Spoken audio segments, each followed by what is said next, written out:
сынок, все-таки мазила. Дай сюда ружье. А лучше пиво возьми.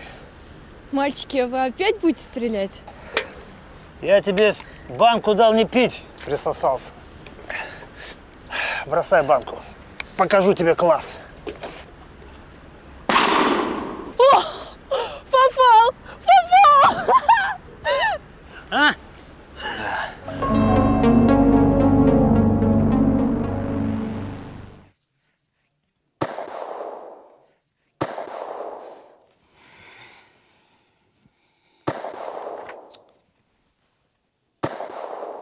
Опять соседи палят. Пол первого. Совсем уже с ума сошли. Ну.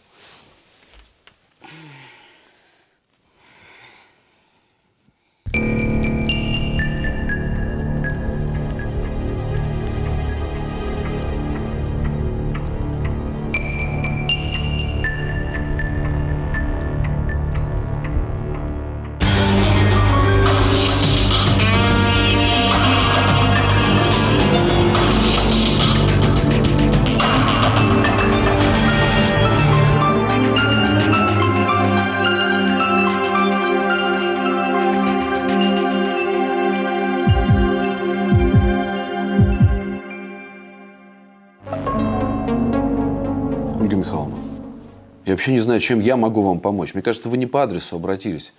Вам к защитнику нужно. Я же полностью уверен в виновности вашего сына Игоря. И по этому поводу могу вам только выразить свои сожаления. Я не верю. Не верю, что мой Игорек мог убить отца.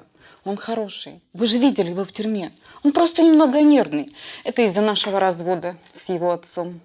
Есть заключение судебной психолого-психиатрической экспертизы. Согласно этому заключению, признан вменяемым, и он отдавал себе отчет, когда совершал это преступление. Он убил 2 человек. Родного отца и его знакомую. Эту проститутку, Светку.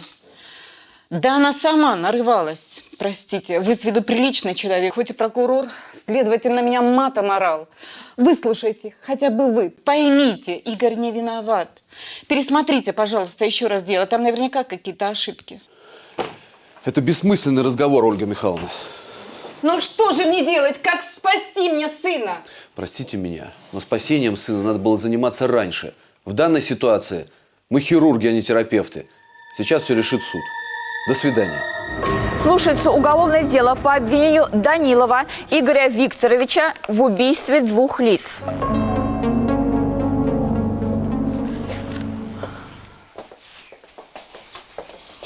Ольга Михайловна, рад видеть вас.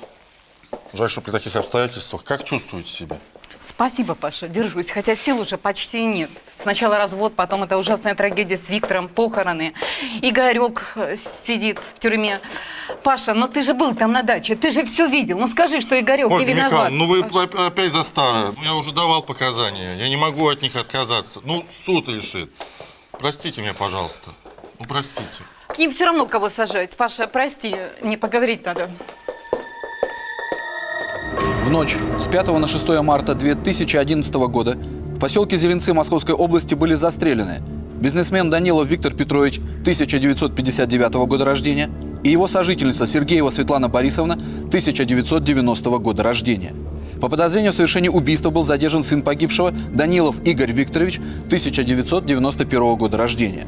В ходе предварительного расследования было установлено, что накануне между погибшим и подсудимым произошел конфликт. Проведенной по делу психолого-психиатрической экспертизой подсудимый признан вменяемым и отдающий себе отчет в предъявленном ему обвинении.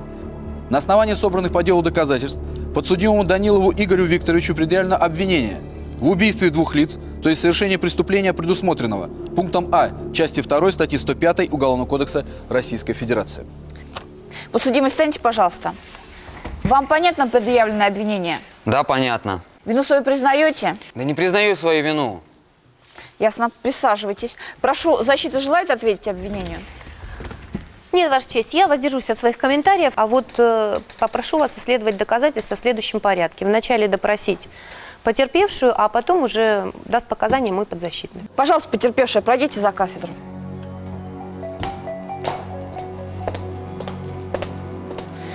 Так, потерпевшая Рудакова Инна Викторовна. Проживаете по адресу Москва, улица Сандлера, дом 25, квартира 46. Да. Где работаете? Я работаю тренером в фитнес-клубе. Кем приходите подсудимому? Родная сестра.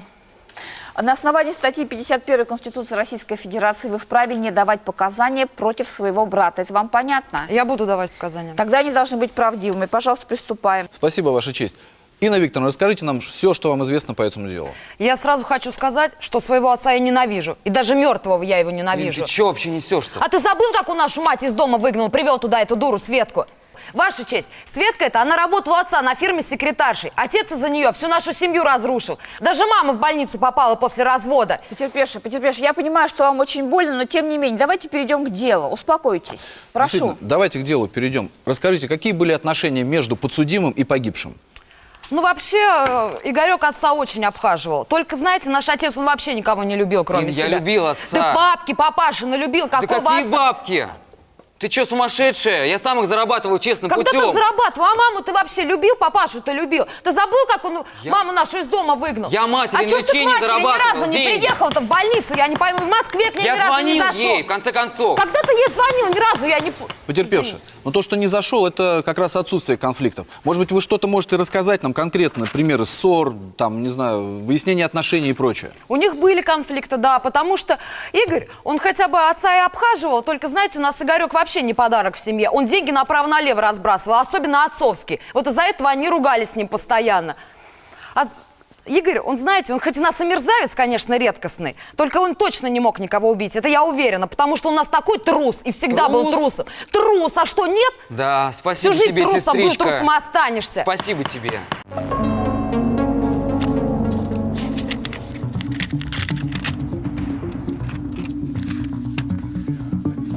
Вы все хорошо запомнили? Я 10 лет в издательстве проработала, у меня хорошая зрительная память. Лучше скажите, я могу быть уверена в вас? Ну, вы знаете, для меня как бы это тоже все не очень просто. Я должна быть уверена, что вы меня не обманете. Все будет, как мы договорились. Ну, посмотрим. Ольга Михайловна, как-то неудобно получилось, но вы поймите, Свидетель Кирпиченко. В суде. Бог судья тебе, Паша.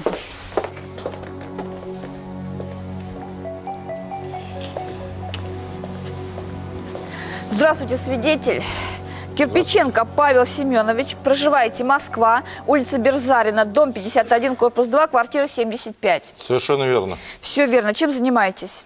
До недавних событий работал заместителем генерального директора. После смерти Данилова работаю исполняющим обязанности генерального директора. Понятно. Прошу вопросы. Спасибо, Ваша честь. Павел Семенович, скажите, вы 5 марта были на даче у погибшего? Да, был. Виктор Петрович купил себе ружье новое на беду и пригласил опробовать. Это как в пьесе Чехова. Если ружье в первом акте висит на стене, во втором обязательно стрельнет. И что, ружье действительно висело на стене?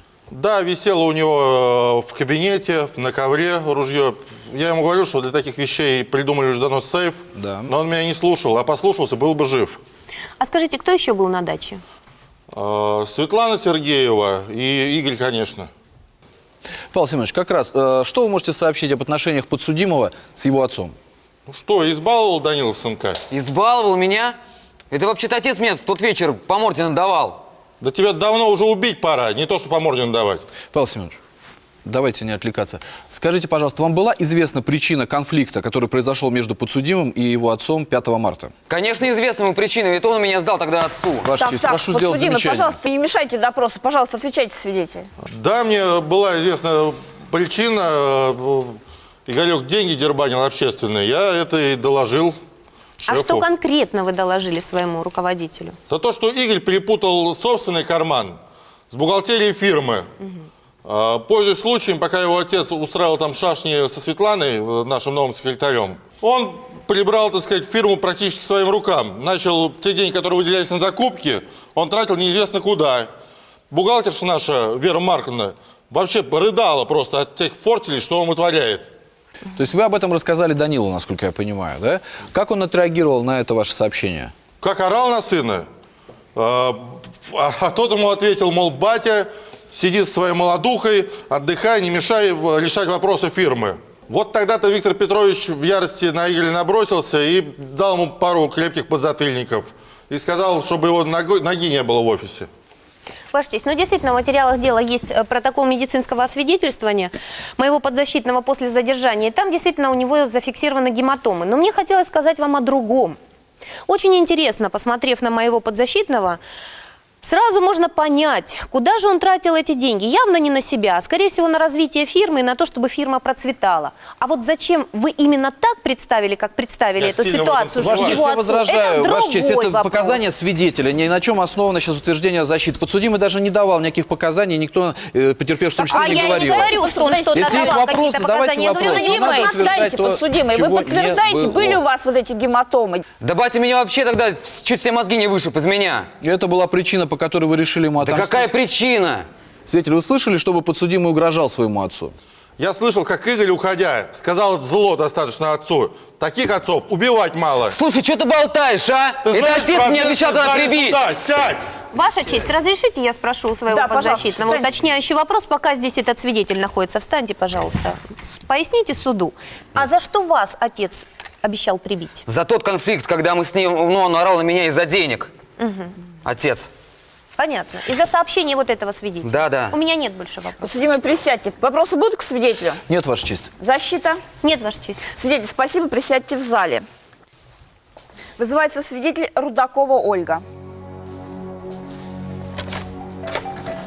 Свидетель Рудакова Ольга.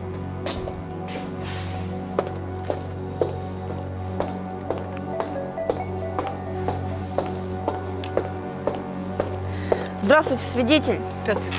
Рудакова Ольга Михайловна, проживаете по адресу Московская область, Балашиха, улица генерала Карбышева, дом 36, квартира 98. Да. Работаете? Нет, болею. По большей части в больнице живу после развода. Понятно. Кем вам приходится подсудимый? Игорек мой сын. На основании статьи 51 Конституции Российской Федерации вы вправе не свидетельствовать против сына. Вам это понятно? Да. Будете давать показания? Да. Тогда они должны быть правдивыми, прошу. Ольга Михайловна, я так понимаю, что в вашей семье сложились не совсем хорошие взаимоотношения. Где вы семью нашли? Виктор после 30 лет брака меня на секретутку поменял. Молодость, сволочь, вспомнил, а меня на свалку. Мам, ну не говори так, ну зачем? Ольга Михайловна, у меня просьба. Не нужно ворошить семейные проблемы, тем более супруг ваш уже мертв. Мертв, но я плакать не буду. Виктор и после смерти не дает нам покоя. Сына из-за него в тюрьму посадили. Ольга Михайловна, пока еще не в тюрьму, а в следственный изолятор. Вы знаете, у вас очень странная логика. Каждую жертву преступления можно обвинить в том, что преступник находится в условиях изоляции от общества. Но давайте не будем к этому, так сказать, уделять пристальное внимание. Скажите, между подсудимым и погибшим были конфликты? Виктор по характеру был очень тяжелый человек. Кроме всех его недостатков, он был еще жаден. Игорек никогда мне не жаловался на отца, но я знаю, что он постоянно придирался к нему. Мам, ну придирался, но он меня так воспитывал, понимаешь? Игорь, ну разве это за воспитание? Что это за методы такие? Напьетесь и подеретесь. Это не воспитание, Мам, Игорек. ну успокойся. Так, успокойтесь, подсудимый, не мешайте допросу. Разрешите, я уточню. Ольга Да. Михайловна, но все-таки после развода сын остался жить с отцом, так ли? А что тут удивительно? Матери дочь ближе, сын к отцу тянулся, с ним и остался жить. Да Игорьку и жить-то у меня негде было. Ведь я живу в Балашихе в однокомнатной квартире. Вы послушайте меня. Игорь по-своему любил отца, но, по крайней мере, уважал его. Согласна. Он не мог убить его. Игорек, я тебя вытащу, я не брошу тебя. Спасибо, мам.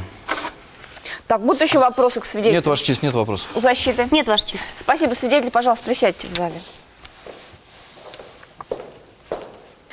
Вызывается свидетель Фадеева.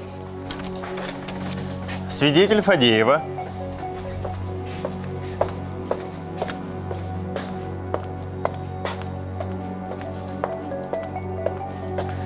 Здравствуйте, свидетель. Фадеева Диана Андреевна, проживаете в поселке Зеленцы Московской области, улица Канатная, дом 11. Да, все верно, я была соседкой Виктора Петровича. Понятно. Где работаете? Я работаю администратором в центре досуга. Вопрос прошу. Спасибо, Ваша честь. Диана, скажите, вы знакомы с подсудимым? Ну, естественно, Игорька, отца его прекрасно знала. Вообще, в принципе, со всей семьей была знакома. Я в дом вхожа была. Соседи же все-таки как. Понятно. Что вы можете рассказать о событиях, которые произошли 5 марта 2011 года? Ой, вы знаете, в этот день Данилов очередной пикник у себя на даче устроил. Ну что, ну приехали они там напились, гуляли. Пьянка, гулянка, прям с утра, как всегда. Это прям как пить дано. И извините меня, стрельбище с самого утра начинается. Весь день палят. Вообще жуть. Ваша честь, это же просто невозможно. Боже мой, потом уже вечер поздний. Опять палят. Я спать ложиться, а они опять стрельбище. Боже. Ой, это какой-то кошмар. Так они еще в этот день, извините меня, еще и драку устроили. А кто с кем дрался? Да как кто с кем дрался? Вот сынок с папашей, извините меня, я услышала, значит, что отец, вот его, Виктор Петрович, на кого-то очень громко матом кричит. Ну, я выглянула полюбопытствовать. Смотрю, он, значит, на сынка орет, трясет его прям как грушу. А потом такие плюхи давай ему выдавать. Ваша Этот честь. улетал просто. Никакой драки вообще не было. Он меня просто как ударил. было? А что это он меня было? просто Дружеский ударил, и объект? все. Да Он я даже тебя ему даже умоляю. не отвечал. Я еще не ослепла на старости. даже тебя содержал. Именно это и сказала. Она просто назвала это дракой. Фактически она описала, что вас бил отец. Так что вы возмущаетесь? Так, вопросы, пожалуйста. Спасибо. Диана, скажите, а после полуночи вы слышали 5 марта шум? А как не слышать? Слышали, да? Естественно, слышала. Извините меня. Я уже спать ложилась, уже сонная практически была. Ну, опять стреляют. Ну, господи, что же это такое? Хорошо, понятно. Скажите, вы кого-нибудь во дворе у соседей видели? Нет, я никого не видела. Подождите, Фадеева, а разве подсудимого вы не видели там во дворе? Нет, не видела. Вы настаиваете на этом? Конечно, настаиваю. Ваша честь, в связи с существенными противоречиями показаний свидетеля Фадеева между теми, которые она давала в ходе предварительного расследования и в настоящем судебном заседании, я ходатайствую перед судом об оглашении и просмотре видеозаписи, потому что в ходе допроса Фадеева велась видеозапись. Она Да, приобщена есть к материалам видеозапись. У дела. меня только одно уточнение. Свидетель, скажите, а во сколько была последняя пальба? Последняя пальба была в 12:30, потому что я специально на часы посмотрела, когда услышала выстрелы. Я вообще не поняла, что... Понятно ваше уточнение, спасибо. Есть видеозапись, давайте ее посмотрим. Помогите нам. Ну вот из двери из этого ходит Игорь. Так, давайте конкретнее. Из какой двери? Ну вот из этого двери выходит. Ну и как вы это видели, такой забор? Ну вот, естественно, мои окна вот выходят из спальни, вот здесь. Вот я же услышала, когда я сюда посмотрела. Ну понятно, же. Вы что? понятно. Так, слышь, ну хватит там забор подпирать. Давай, Вась, изобрази подозреваемого.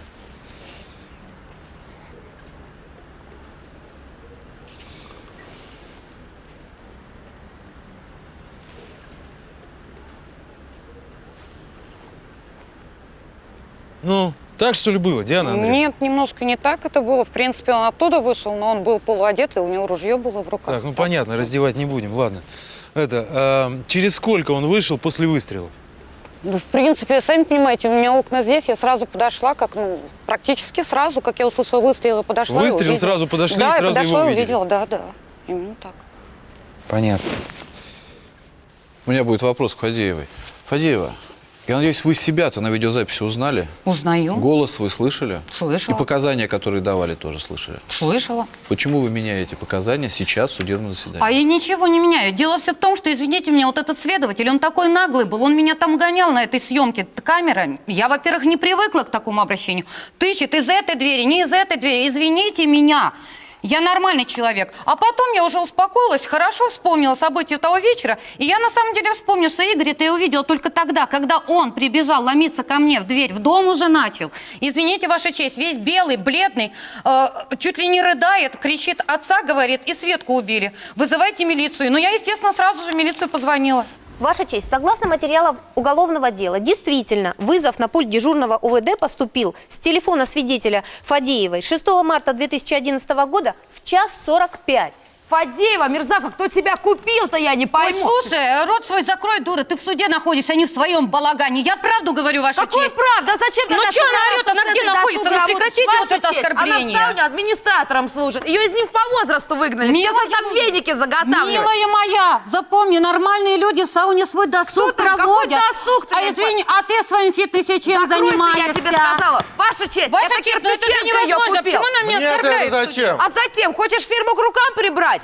Знаешь, Идиотка, Кирпиченко, а? если Игорь сядет, фирмой я займусь. Я тогда с себя спрошу еще 3 шкуры. Так, все, успокойтесь, потерпевшие. Спросите, Если когда с ним ты выйдете справишься, из то зала сам- заседания. Продолжаем. Спасибо. Фадеева, и тем не менее, на видеозаписи видно, что вы уверенно показали, где находился подсудимый, что делал, что он держал в руках, а именно он держал ружье в руках, и вы это прямо показали. Сейчас-то что заставляет вас сомневаться в своих показаниях?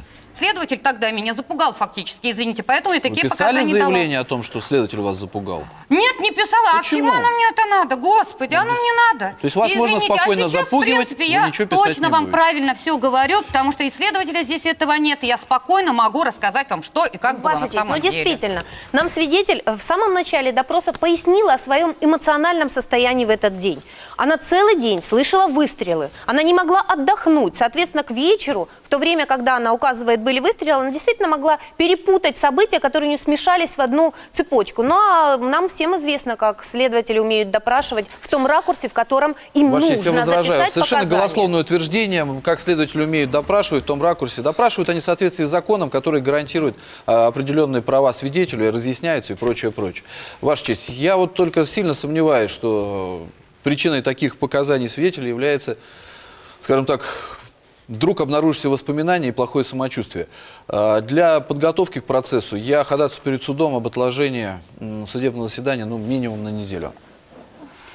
Минимум на неделю. Так, ну, сторону, уважаемые, вот у нас есть показания в судебном заседании, есть показания на предварительном следствии. Может быть, суд все-таки даст им оценку? Или вы настаиваете, что вам перерыв нужен? Суд вправе давать оценку, и, конечно же, суд вправе отказать мне в удовлетворении этого ходатайства.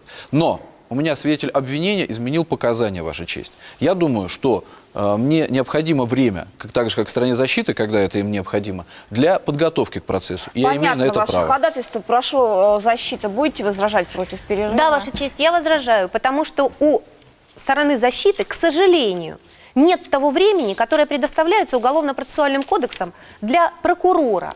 Я имею в виду период следствия, когда проводятся все следственные действия. Можно было несколько раз допросить этого свидетеля. И я думаю, что если бы допросили в то время, когда она уже все это вспомнила и совсем сориентировалась, были бы те показания, которые мы сейчас слышим. Понятно, поэтому ваше я возражение. Ну, неделю я не могу предоставить обвинению. Через день будет продолжено судебное заседание. Купал я эту Фадееву, я ее знать-то не знаю. Так пару раз на пикниках у покойного виделись. Она сама напрашивалась, хлам напевала, что-то про сауну все твердила. Павел Семенович, ну если не вы-то кто? Простите за каламбур. В логике в словах потерпевшей она, безусловно, присутствует. Вы мне скажите, еще мама подсудимого может быть подозревать в том, что она угрожала Фадеевой? Почему вы уверены, что это не Ольга? Ольга любит своего сыночка дебила, готова от него горы свернуть. Потом я их тут видел, кстати, вместе с Фадеевой. Где и когда? Прямо вот здесь они стояли, что-то шушукались. Вид у Ольги был какой-то странный. С вами она разговаривала? Нет, она пыталась меня даже подкупить на свою сторону как-то, но я закончу тут. А вы слышали, о чем они говорили? Я не слышал, я видел, что Фадеева написала что-то на листочке Ольге. Так. Та прочитала, скомкала и выкинула в урну листочек. В урну? Я еще удивился, да, зачем это писать. Спасибо, Павел Семенович. Спасибо. До свидания. Володя? Да, Алексей Михайлович. Слушай, у меня к тебе будет такая странная просьба, но отнесись со всей ответственностью. Вот урну вот эту видишь? Да, вижу. Можно как-то мне аккуратненько запаковать, с собой? Хорошо. Я, наверное, об этом попрошу уборщицу. Спасибо. Только вот все содержимое и с собой. Все. Я ей обязательно об этом передам. Спасибо. В своем загородном доме убит московский бизнесмен Виктор Данилов и его сожительница. Жертвы расстреляны из ружья. В преступлении обвиняют сына погибшего Игоря. Вам, что ли, мусор нужен? Да, мне. Вы принесли то, что я просил? Ну, принесла. А что это вам именно мой мусор понадобился? Подождите, что значит ваш мусор? Весь мусор в этом суде – это ваша собственность, что ли? Вас попросили упаковать. Упакуйте, пожалуйста. Но это вы у себя на заседании командуете. А по мусору здесь я главная. Почему это именно мой мусор вам опять понадобился? Мне нужна одна улика. Я прошу вас ее мне принести. Вы очень поможете суду. Господин прокурор, может, вам еще какой другой мусор нужен? Там тоже улики есть. А какие улики? Ну как, наш сантехник Богданов водку на работе пил. Так. Вот, с пьяну пошел вентиль ремонтировать. Вентили. Вот, вентиль сорвал, и 3 часа из-за него по всему зданию воды не было. А бутылку кинул в корзину. Там отпечатки есть. Может, и на него сразу дело открыть? Знаете, я все очень внимательно, тщательно записал. И поверьте, сантехник Богданов, он не уйдет от ответственности. У меня просьба, вы вот эту вот улику вот упакуйте в пакет, что почище, и отдайте мне, ладно? Спасибо. Ага, сейчас еще розовой ленточкой завяжу. Фу, я думал, я здесь главный.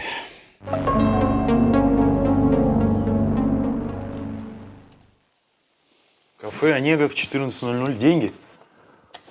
Ты думаешь, что мамаша Фадеевой там деньги передаст? Да думать я могу что угодно. Мне знать надо. Да она нагло врет, это Фадеева. А она говорит, что это ты ее запугал. Нет, мне важно знать, о чем будет разговор в этом кафе. Ну, а что я могу сделать? Ты же с судьей общаешься. Ну вот и попроси у него разрешения на оперативные действия в отношении свидетеля. Угу. Ну ты же прекрасно понимаешь, что меня с этой просьбой пошлют туда, куда Макар телят не гонял. Вот если бы Фадеева написала заяву о том, что хотят подкупить свидетеля. Напишет она как же, бесплатно. Думай. Потому что встреча послезавтра. Судья как назло 1 день всего дал. Ну, в общем, вся надежда только на тебя. То есть пока ты в суде будешь, я должен закон нарушать? Не надо закон нарушать, надо думать. Вот ты мне скажи, сколько у тебя дел в производстве? Пяток наберется. Угу. А, подожди, ты хочешь сказать… Я хочу сказать, что мир полон совпадений. Если вдруг ты будешь по одному из своих дел проводить оперативные мероприятия в кафе «Онега», а туда случайно придут Ольга Рудакова и Фадеева, то это будет случайность. Слушай, ну какая полезная для нашего дела случайность? Я понял. Есть у меня одно дело по торговле людьми. Угу. Проституток в борделе поставляют уроды. Так, с операми я договорюсь. Угу. Ну, скажем так, один источник в криминальных кругах подбросит информацию, Отлично. что послезавтра в кафе «Онега» состоится встреча продавца с мамкой из борделя. Угу. Ну, а кто там в действительности придет, не от нас зависит, правильно? Да. Вот и славно. Все, как будет информация, сразу сбрасывай мне на мобильный. Вот, а я подумаю, как там заседание потянуть. Я одного не понимаю, чего они тянут. Ну, почему мамаша с Фадеевой сразу не расплатилась? Вот это мы и узнаем. Давай. Судебное заседание продолжено. Слушается уголовное дело по обвинению Данилова Игоря Викторовича в убийстве 2 лиц. Ваша честь, мой подзащитный готов дать показания. Прошу, вставайте, подсудимый. Можете задавать вопрос. Спасибо. Что происходило у вас на загородной даче 5 марта 2011 года? Да ничего особенного не происходило. Мы с отцом приехали в загородный дом отдохнуть. Там был Кирпиченко, Светка была, ну, это подружка моего отца. Так говоришь, шлюха, подружка еще. Так, потерпевшая. Что происходило в этот день? Ну, мы выпили, закусили, в общем, отдыхали. Кирпиченко уехал пол-11, точнее, после 11 где-то. Я потом пошел в гостевой домик спать. Только разделся, прилег и слышу выстрелы в доме. В котором часу вы услышали выстрелы? Это было 12:30 ночи. Но, понимаете, я услышал их и быстрее подорвался, конечно, побежал в дом. И прихожу и вижу такую картину. Лежит отец весь в крови и Света. Подожди, я не понял, а почему вы сразу-то в дом не бросились, услышав выстрелы? Я сначала подумал, что отец опять допился и решил по банкам стрелять. Да и потом я еще был голый, на улице холодно, и прошло время некоторое, пока я оделся. Да так и говоришь, что струсил голый, он там был, в шкафу бы уже давно отсиживался. Слушай, а если бы я там был, если бы меня тоже убили? И что такого случилось? Ты что, жалеешь вообще, что я жив остался? Ну, если... Потерпевший, терпение не бесконечно, я вас просто выведу.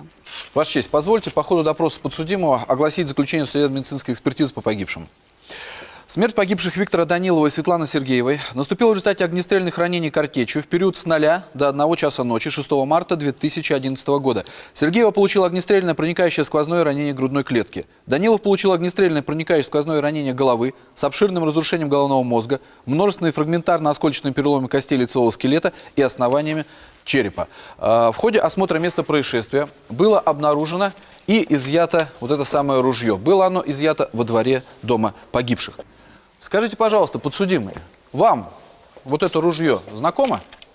Да, это ружье моего отца. Скажите, пожалуйста, у вас с отцом конфликты были? Ну, повздорили немного. В чем причина этих конфликтов? Понимаете, я просто в фирме работал своего отца. И там следил за порядком. Это не всем нравилось, я даже знаю кому. И кто-то ляпнул, что я ворую из кассы деньги. У меня отец просто жестких нравов, и тогда в тот вечер он подпил, конечно, вспылил, но мы с ним в этот же вечер помирились. Вы сказали, что когда услышали выстрелы, находились в гостевом домике. Ну да. Сколько было выстрелов? 4 выстрела было. Вы видели кого-нибудь в доме, из окна? Вы знаете, мне показалось, что кто-то прыгнул через ворота. Ваша честь, версия, которую сейчас высказывает подсудимый, проверялась. Однако присутствие третьих лиц на месте совершения преступления не было установлено. А вот версия о том, что именно подсудимый совершил преступление, а именно умышленное убийство 2 лиц, нашла свое подтверждение.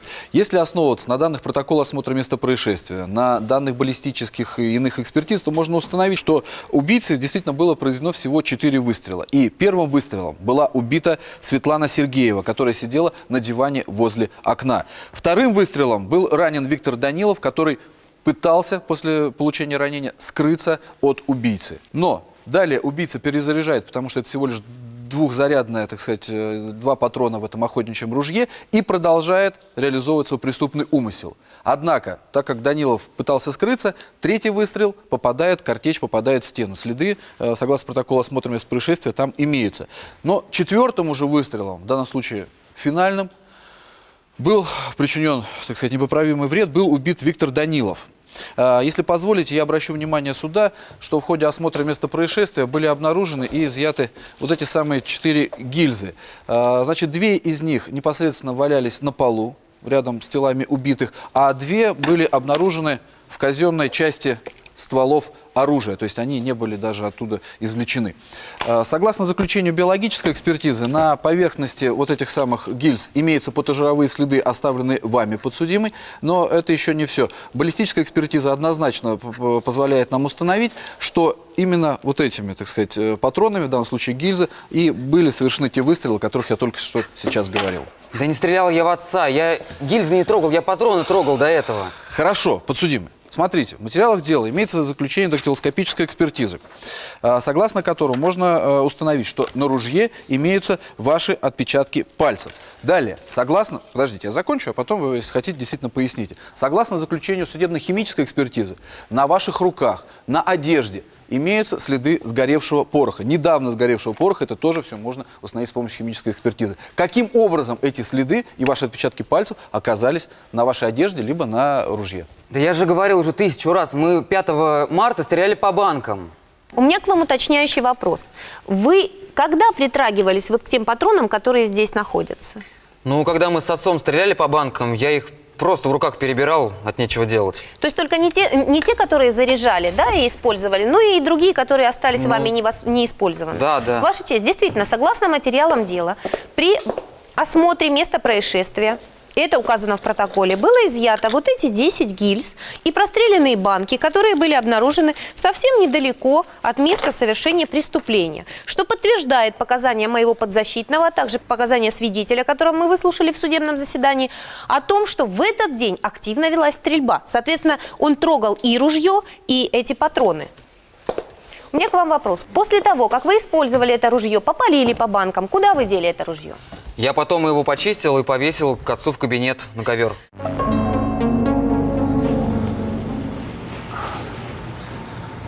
Так, ну что там? Второго объекта нет? Нет, что-то опаздывает. Это Фадеева. Да, а пора бы ей уже быть на месте. Сколько там на часах? 2:15. Так, через 10 минут заканчиваем этот цирк. А то мне за эту халтуру голову отвернут. Да ладно, не ссы, ты говоришь, под мою ответственность. О, кажется, начинается. Ну что стоишь? Иди обслужи клиентов. Пепельницу поменяй. Нашу фирменную поставь. В своем загородном доме убит московский бизнесмен Виктор Данилов и его сожительница. Жертвы расстреляны из ружья. В преступлении обвиняют сына погибшего Игоря. Защитник утверждает, что молодой человек не мог жестоко расправиться с собственным отцом.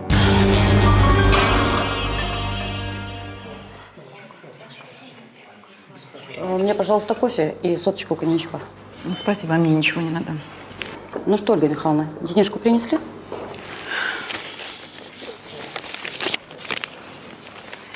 Здесь 100 000, больше пока не смогла.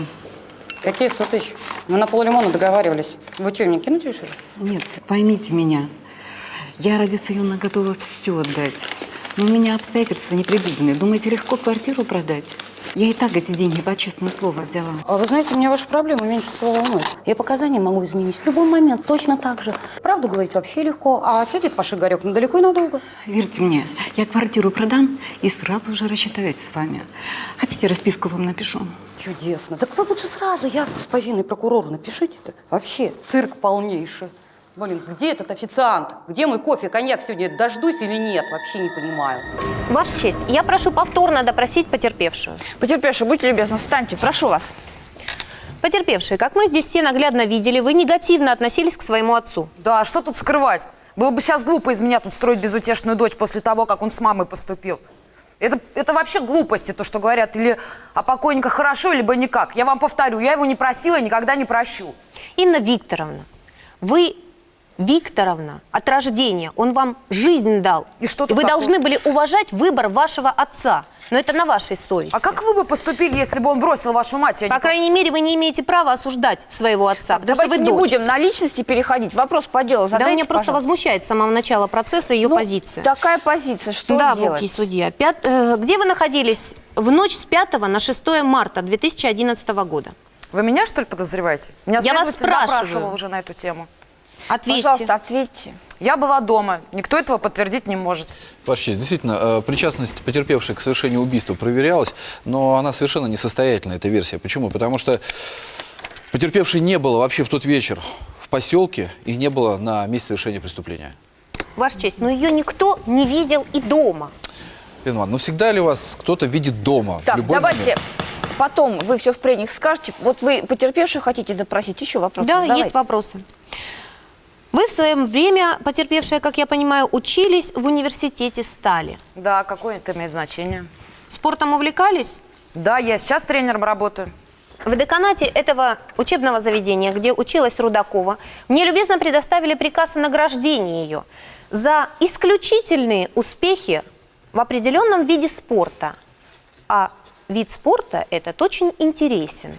Это стендовая стрельба. Студентка 5-го курса заняла призовое место, первое место среди всех участников по меткости в стрельбе. Это было уже 100 лет назад, я прошу приобщить это. Хорошо сохранились. Ваша честь, я тоже неплохо стреляю, но для того, чтобы утверждать подобное, надо, чтобы человек хотя бы был на месте совершения преступления. Ни меня, ни потерпевшей там не было. И это совершенно бездоказательственное утверждение со стороны защиты. Давайте для полноты приобщим, не будем спорить. Продолжайте, пожалуйста, защиту. Ваша честь, я хочу ответить прокурору. Интересно, он так разбрасывается такими утверждениями. О себе он может говорить, где он находился. А вот за потерпевшую я бы так прямо не ручалась, как это делаете вы. Потому что ее, во-первых, никто не видел дома. Во-вторых, она прекрасно владела ружьем, имела навыки стрельбы, в отличие от моего подзащитного, который в этот день, Ваша честь, он скрывает это, а мне он это рассказывал. Он разозлил своего отца еще раньше, когда плохо стрелял по банкам. Он ни по одной из них не попал. То есть у него навыков стрельбы вообще не было. А отношение дочери к своему отцу, даже погибшему уже сейчас, мы наглядно видели в судебном заседании. Налицо и мотив, и навыки стрельбы. Как бы вы вот относились к такому человеку? Так, будут еще вопросы к потерпевшим? Ваша честь, у меня нету вопросов, у меня будет ходатайство. У нас отсутствует свидетель Фадеева. В прошлом судебном заседании она так замечательно изменила показания. У обвинения будет к ней ряд вопросов. В связи с ее неявкой я не вижу каких-либо уважительных причин. Я ходатайствую о доставке ее с помощью службы судебных приставов. Хорошо. Ходатайство удовлетворяется. В судебном заседании объявляется перерыв на 2 дня для обеспечения явки свидетеля Фадеевой. Вот такая история, Инна.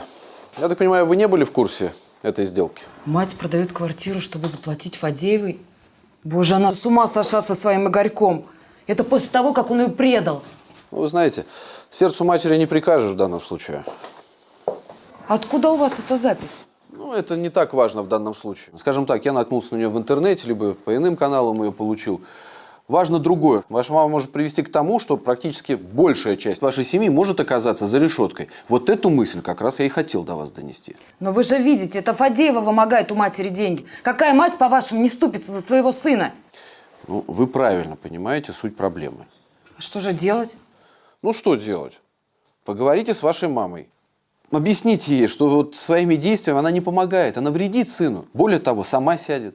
Кстати, вы слышали, что адвокат говорил сегодня на суде? Я отца не убивала. Это полная чушь. Верю, верю. Но где гарантия того, что Фадеева не придет и не расскажет о том, что вы разгуливали с ружьем на дачном участке?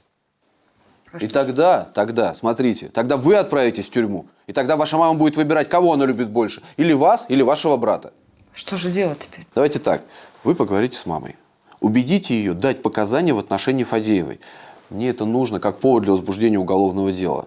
И тогда мы докажем ее виновность. Ну, без показаний вашей мамы это будет сделать сложно. А нам надо все успеть к следующему судебному заседанию. Вот времени совсем нет. Я вас поняла, я поговорю с ней. Судебное заседание объявляется продолженным. Слушается уголовное дело по обвинению Данилова Игоря Викторовича в убийстве 2 лиц. Так, вызывался свидетель Фадеева. Я вижу, вы явились. Пожалуйста, за трибуну. Прошу прокурора. Спасибо, Ваша честь. Свидетель Фадеева, ранее в судебном заседании вы давали показания о том, что не видели подсудимого непосредственно во дворе, выходящего вот из этого дома, где было совершено преступление. Вы подтверждаете свои показания? Естественно, подтверждаю. Подтверждаете. Да. Настаиваете на этом? Да. Хорошо. Ответьте на вопрос. Скажите, пожалуйста, 3 дня назад от матери подсудимого вы получали крупную денежную сумму? Чего? Это неправда, Ваша это честь, ложь, ничего не Я прошу получала. снять этот вопрос, потому что просто уже невозможно это терпеть. Сколько можно задавать вопросы, которые не относятся к материалам дела? Да. Или если есть у вас что сказать, скажите.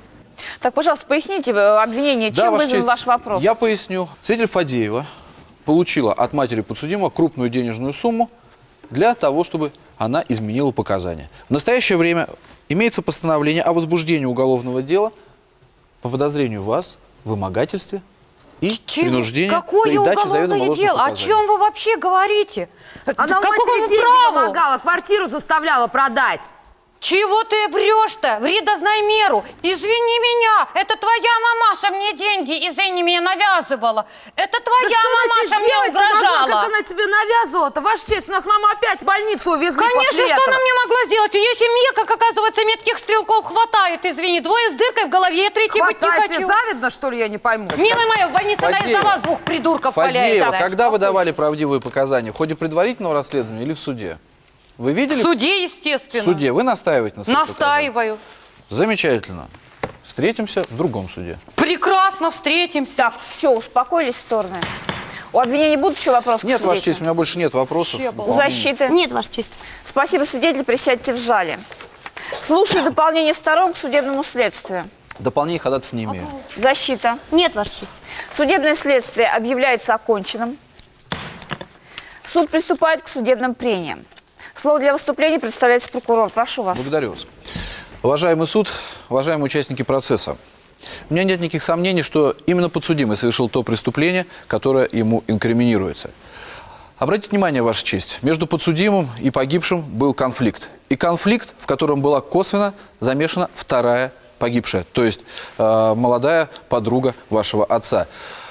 После того, как подсудимый бросил отцу, типа, сиди со своей молодой женой, девушкой на даче, а я буду бизнесом заниматься.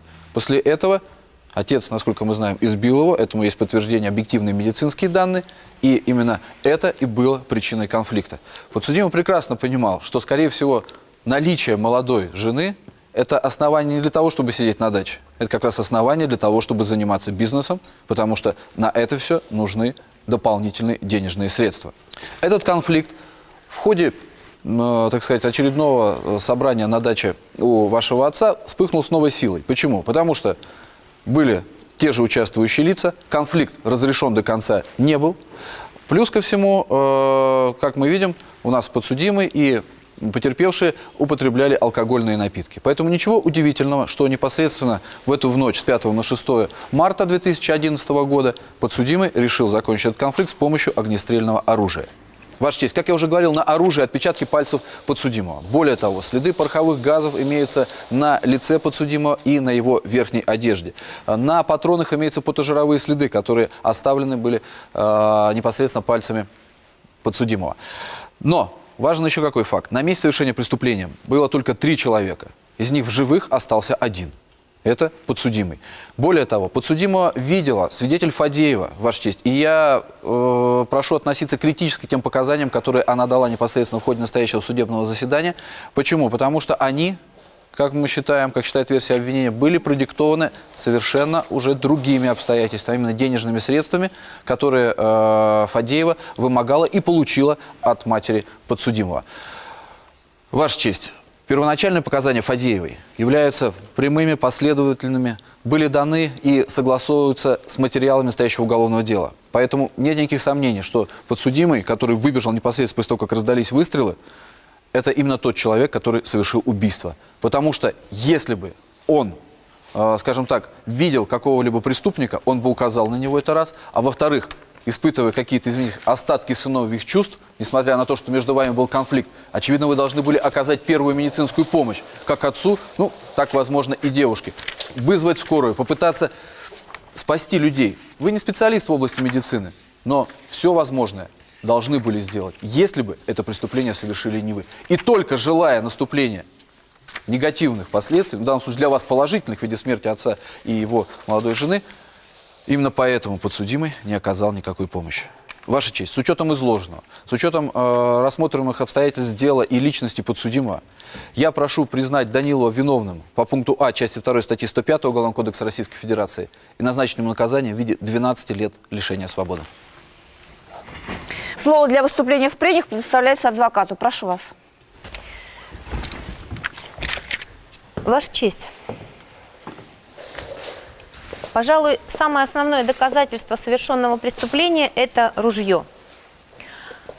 А где оно было обнаружено, это ружье? Непосредственно на месте совершения преступления. Каким образом могла свидетель Фадеева видеть моего подзащитного с ружьем сразу непосредственно после выстрелов? Это вопрос уже больше, так скажем, о фантазиях женских, очевидно. Потому что она могла действительно видеть моего подзащитного с этим ружьем, но в другое время, потому что у нее этот день был очень напряженный. То, что она изменила показания в судебном заседании и сказала, что никого не видела, она действительно могла никого не видеть в этот момент. А возможно, видела, но видела в другой момент моего подзащитного. Что делает мать моего подзащитного? Он за это ответственности не несет. Но если мы коснемся обстоятельств произошедшего, то давайте сравнивать, мог ли мой подзащитный совершить это преступление, если ружье только было куплено. У него никаких навыков стрельбы нет совсем. Здоровый мужчина, его отец, который ранен, это как же надо быстро перезарядить ружье, чтобы успеть выстрелить еще и промахнуться, и после этого, потому что он двигался, это доказано материалами дела, и после этого уже завершить начатое, совершить выстрел, который является смертельным. Для этого надо обладать навыками стрельбы. И не простыми навыками стрельбы, а уметь обращаться с оружием практически профессионально. Если мы коснемся того, в какой последовательности происходили события, что достоверно установлено, что выстрелы раздались в 12:30. Это что же мой подзащитный делал целый час 15 минут, пока пришел к свидетелю Фадеевой, и это установлено, что в час 45 состоялся звонок с вызовом на место совершения преступления оперативной группы. Если это он совершил это преступление, то он сразу же пошел бы к свидетелю и создал впечатление о том, что вот обнаружил, увидел, да еще и сам пострадал, возможно. И где было обнаружено это ружье? Непосредственно с местом совершения преступления рядом. То есть была возможность у моего подзащитного избавиться от этих доказательств, что не было сделано. О чем это говорит? О том, что он не причастен к совершению этого преступления, и я прошу его оправдать. Присаживайтесь. Судебные прения окончены. Подсудимый, встаньте. Вам предоставляется последнее слово. Ваша честь, я отца своего не убивал, я наоборот его любил. Он мне дал работу, на ноги поставил. У меня даже в мыслях такого никогда не было. Я не знаю, кто мог его убить. Это или конкуренция, или кто-то с его фирмы. А Фадеевой, поверьте, на самом деле, на месте преступления я не был. Я потом уже туда пришел. В принципе, и все. Все, вас, присаживайтесь. Суд удаляется для вынесения приговора. В своем загородном доме убит московский бизнесмен Виктор Данилов и его сожительница. Жертвы расстреляны из ружья. В преступлении обвиняют сына погибшего Игоря. В ходе судебного процесса выяснилось, что не все свидетели готовы говорить правду. Разглашается приговор. Федеральный суд приговорил Данилова Игоря Викторовича признать виновным в совершении преступления, предусмотренного пунктом А части 2 статьи 105 Уголовного кодекса Российской Федерации, в убийстве 2 лиц и назначить ему наказание в виде 15 лет лишения свободы с ограничением свободы на срок 2 года. Для отбывания наказания направить Данилова в исправительную колонию строгого режима. Меру пресечения Данилову оставить прежнюю, содержание под стражей. Приговор может быть обжалован в вышестоящую инстанцию в течение 10 суток со дня его провозглашения. Прошу садиться. Уважаемые участники процесса, я считаю, что вина подсудимого в совершении этого особо тяжкого преступления полностью доказана. Он убил своего отца, человека, который дал ему жизнь, и убил молодую женщину. Какие доказательства представлены? Итак, орудие преступления, вот это охотничье ружье, было обнаружено во дворе дома погибших с отпечатками пальцев подсудимого. На гильзах его потожировые следы. На его одежде и на руках следы пороха. Конечно же, определяющими явились показания свидетеля Фадеевой, которые она дала в ходе предварительного следствия. Мы видели видеозапись. Из показаний Фадеевой однозначно следует, что, услышав выстрелы, 4 выстрела из дома погибших, половина 1-го ночи, она сразу же выглянула в свое окно и увидела, что в этот момент из дома с ружьем, вот с этим ружьем в руках выходит подсудимый. Это говорит о том, что именно он совершил вот эти 4 злополучных выстрела. Наказание за содеянное назначено ему в соответствии с нормами закона за убийство 2 лиц. Довод защиты о том, что он не имел навыков стрельбы, поэтому он не мог так сразу сориентироваться, использовать это ружье, этот довод не имеет под собой никаких оснований, поскольку в течение целого дня подсудимый вместе со своим отцом и другими гостями упражнялся в стрельбе из вот этого оружия. Поэтому никаких ему особых навыков для того, чтобы использовать это ружье для совершения преступления, и не понадобилось. Встаньте, пожалуйста, осужденные, потерпевшая. Вам понятен приговор суда? В течение 5 суток сторонам будут вручены копии приговора. Вы можете его обжаловать в течение 10 суток. На этом судебное заседание объявляется оконченным. Со времен классика практически ничего не изменилось. От себя лишь хочу добавить, что если в первом акте находится небрежно хранящееся ружье, то во втором акте оно обязательно выстрелит, и мы получим человеческие жертвы. Самое страшное в этой ситуации – то, что преступление было совершено между близкими людьми. Родной сын убил родного отца. Подсудимый забыл, что же является истинной ценностью на этой земле. А ей является только человеческая жизнь. Не деньги, не какие-то иные взаимоотношения, только человеческая жизнь. Наказание соответствует закону, но оно не вернет уже больше никогда отца к жизни и не вернет те 15 лет, которые подсудимый должен будет провести в местах лишения свободы.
Oh, hello.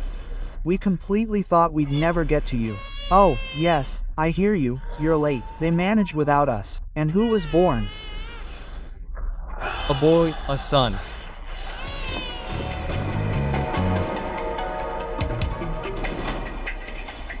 Oh, hello.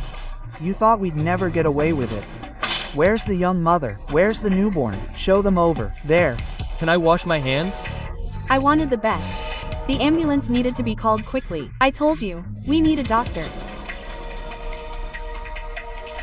Yes, Gus, we're late. There's nothing we can do. This is your doing.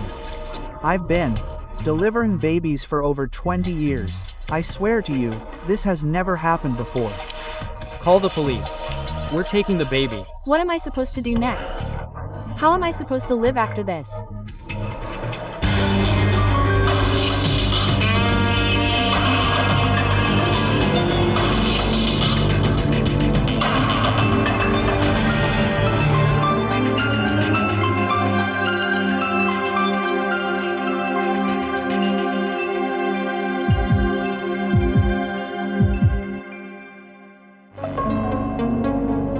My name is Olya Korovina. I called you, remember, about Elena Nestorova, our healer and midwife. She delivered babies, and then they arrested her, and they even accused her of stabbing a woman in labor. Yes, I remember our conversation. You want me to defend Ms. RLA?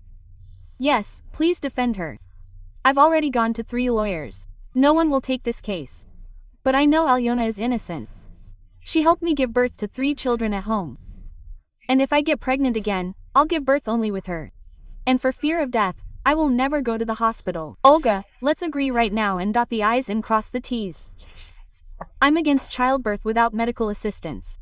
I understand you, but it seems that this is Tatiana's fate. They called an ambulance. They called it. They arrived late. And you know, it takes at least an hour to get to our village. I'm surprised they even arrived. The doctors don't care about the children or the women who give birth to them.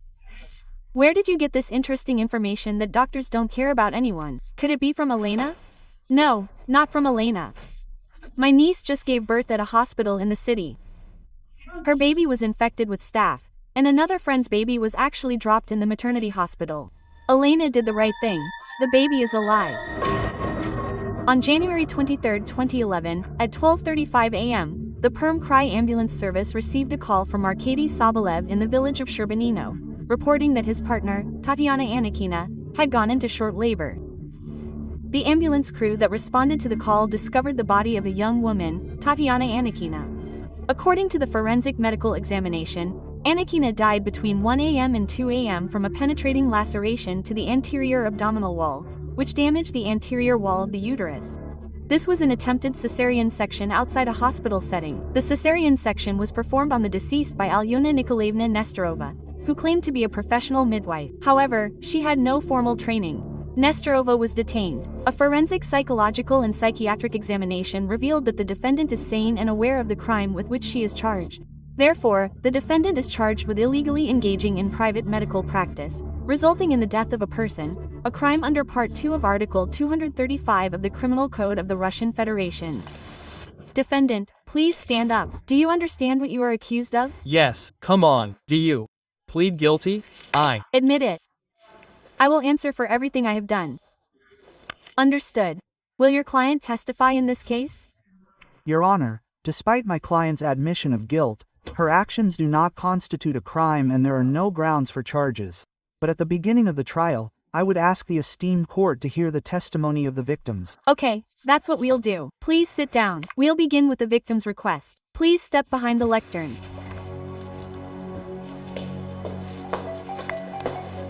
Please introduce yourself, victim. My name is Yulia Yuraevna Gruzdeva. I live in the Perm region, in the village of Sherbinina, at 42 Novotorov Street, apartment 8. I am a sole proprietor and own my own grocery store. Aha. I understand. What was the deceased's relationship to you? Tanyusha was my sister, my younger sister. I'd like to ask the prosecutor's question. Tell me, victims, were you with your sister when she went into labor? Yes. At 2200, Tanya woke up very early in the morning and started bustling around the house.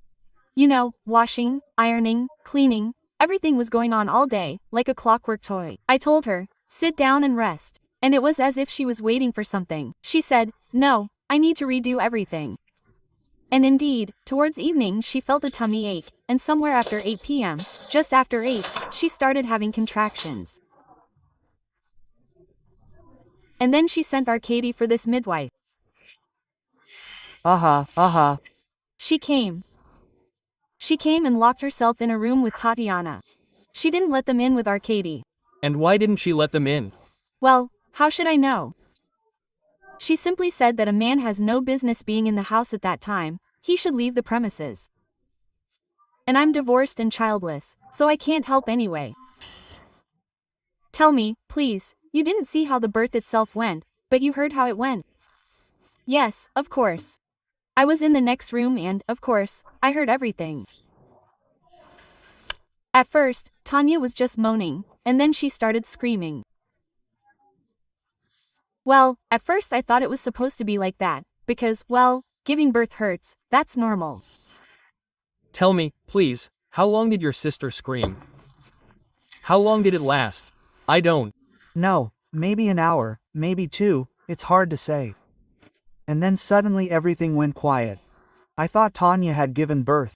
I even ran to the door, waiting for the baby to make a sound. Only that killer came out, her hands covered in blood, and calmly said that Tanya couldn't give birth on her own and that they urgently needed to call an ambulance. So calmly. And then she went off to wash her hands, I think the bastard. As if she'd been delivering a baby, not a woman, but a cat. Tell me, did you go into the room after the defendant explained that Anakina needed medical attention? Of course. I didn't just walk in there, I ran in.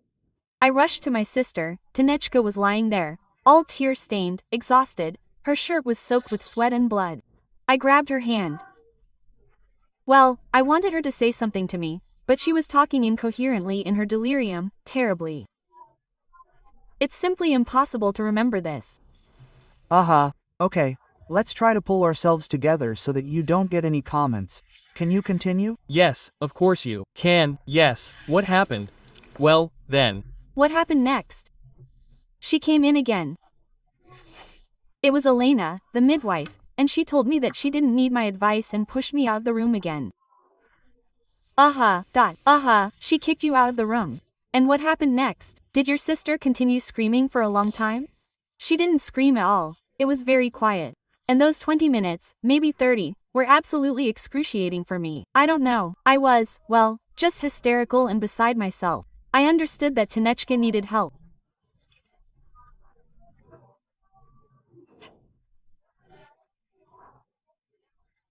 You ran into the room again. You enter the room, or rather, run in. What do you see? I see her giving my sister CPR. She saw me, pulled away, jumped up and said, well, Tatiana has no breathing or pulse. She thinks that both my sister and the child are dead. What actions does the defendant take after she thought that your sister was already dead? What does she do? What actions? She started praying, crossing herself for the repentance of my sister's soul, her child. She even fell to her knees, and then, as she jumped up, it seemed like an epiphany had come over her, and she shook out everything she had in that pile from her bag. She dug out a scalpel and said that Tanechka had already died, and she didn't care, but the child could still be alive. And so she's going to cut my sister, because who knows when the ambulance will arrive. What do you do when you hear that from the defendant? I tried to stop her. I sobbed, begged her not to do it, asked her to wait for the doctors, but she tore my sister's nightgown and started cleaning her stomach with alcohol. Then I realized that no one but Arcady could stop her, and I ran into the yard after Arcady. The victim, and while the birth was going on, where was Arcady Sobolev? I understand, on the street. So she kicked him out right away, didn't even let him in the house. She told me a man can't be in the house for no reason. First he wandered around the yard, then he sat in the bathhouse, then he called an ambulance, then he waited for an ambulance, stood by the gate. Yes, Arkady was more worried at that moment than anyone. I don't even know what was going on in his soul. He was barely holding back his tears. Sobolev managed to stop the defendant. We were late when Arkacha and I entered the room. She had already cut my sister's stomach open. It's terrible to think about it. The whole bed was soaked in blood. She stood there, holding the baby in her arms, all sawed up, well, in something, I don't know, some kind of rag. She shoved him into Arkady and that was it. Having suffered, tell me, I have a question. Well, you're both grown women. Your deceased sister, and you. Why did she decide to give birth at home instead of going to the hospital for qualified medical care? Yes, you see, Tanechka didn't trust doctors. She said they were all murderers. Why didn't she trust doctors? Yes, the thing is, Tatiana was pregnant at 25. That's when she went to the doctors, did everything as prescribed, had tests, took pills, but in the 8th month she had a miscarriage. And then the doctors said it was unlikely she would ever get pregnant again. And, well, you understand, as a woman, how precious this pregnancy was to her and how afraid she was of losing this child. Moreover, she needed qualified doctors. Moreover, she had already had a miscarriage in the 8th month. That's a huge period. Well, that's what was on her mind. Moreover, home births are very fashionable now. Victim, as far as I understand, you don't have children. No, I don't. And why can I find out? No, I can't. My life is not relevant to this case. Removed. Please do not answer. I ask for questions on the case. I have no more questions on the case. You? I have no questions either. Thank you. Victim, sit down. Elena Nikolaevna, I will defend you in court and will try to get you a more lenient sentence.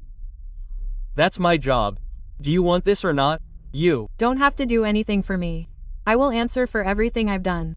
I only ask one thing of you. Find out how my daughter Katyusha is doing. Go see her, talk to her. It's very important to me to know that she's doing well. And also, if possible, let me write her a note. Please. I can't give notes, but I can write down everything you need and give it to your daughter. Okay. So. Done. Katyusha, my daughter, don't worry about me. God sees everything.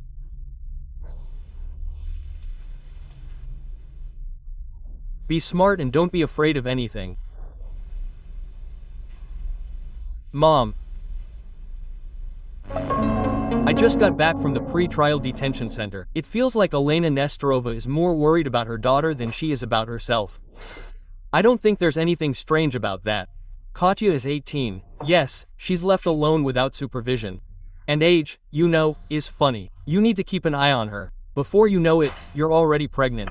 That's all true. But I think there's more to it than meets the eye.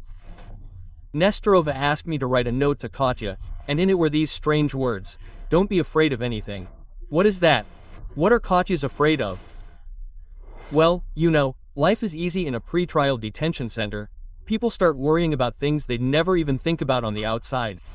I know, but this is all strange. Okay, let's get down to business. I promised Nista Surovo I'd visit her daughter, so get ready for the trip. You'll get some fresh air. That's good for you too. Talk, and then we'll decide what to do next. And here's the jam.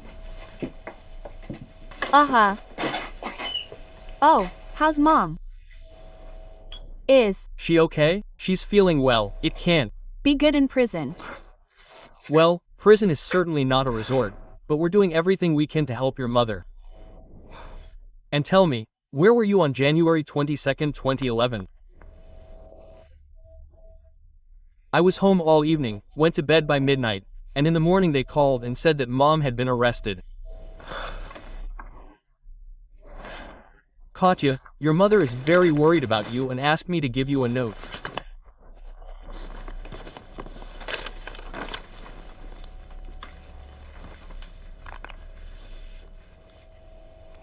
Oh, thank you so much. Before that, I want to tell Mom that I am doing well. Our cat Muska gave birth to 6 kittens, I go to college, and Olya comes to visit me. And tell Mom that no one is bothering me. She shouldn't worry. Please introduce yourself. Nesterova Elena Nikolaevna, born in 1972. I live in the Perm region, the village of Sherbanino, Zaporozhskaya Street, building 32. And before your arrest, what did you do? I treated people, delivered babies. Do you have a special medical education? No, but I don't need it. My mother and grandmother passed on all their knowledge and skills to me. That's probably a reckless statement, which is why you're sitting in the dock. Okay then. Okay, a question please. Yes. Esteemed judge. Well, Alyona Nikolaevna essentially admitted her guilt at the beginning of the trial, and I would even consider that she repented of it. It's up to the prosecution to move straight to the evidence. Please. Esteemed judge, I draw your attention to the very scalpel the defendant used during the final stages of labor with the deceased woman, and the defendant's clothing. Here, Your Honor, I draw your attention to everything that was there. Defendant, do you recognize your scalpel? Yes, that's my scalpel. I use it to cut the umbilical cords of newborns, then treat them according to all the rules, as required, with alcohol. Your clothing is mine. According to the judge's biological examination, traces of the deceased young woman's blood were found on the scalpel. Also, according to the findings of the pre-operative examination, your fingerprints were found on this scalpel. According to the findings of the forensic examination, Your Honor, the blood of the deceased woman was found on the clothing seized by the defendant. Defendant, I have a question for you. Tell me, defendant, let's get back to what you admit. You initially delivered the deceased, correct? Yes, I did. But you must understand that I didn't know things would turn out this way. I was confident that Tatiana's birth would go well.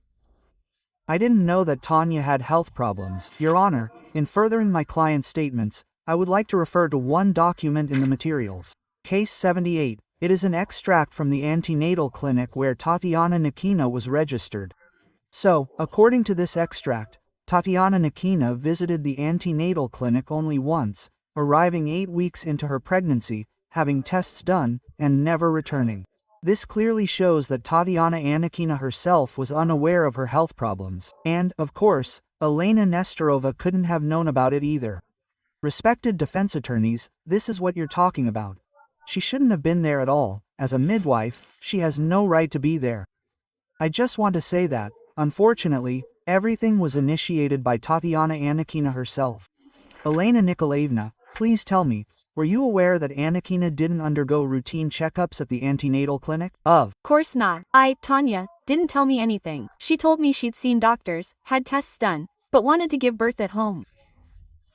Respected court, the case file contains precisely the facts from which the following charges can be formulated. Even if the deceased woman had approached you with such a request to interpret her test results, you would hardly have understood anything about them. According to the available documents, the defendant only graduated from our food technical school, specializing in confectionery and sugar confectionery. Isn't that true? Esteemed prosecutor, don't shift the focus. This isn't about my client's education, or about Tatiana Nikina ignoring medical training and coming to me for defense.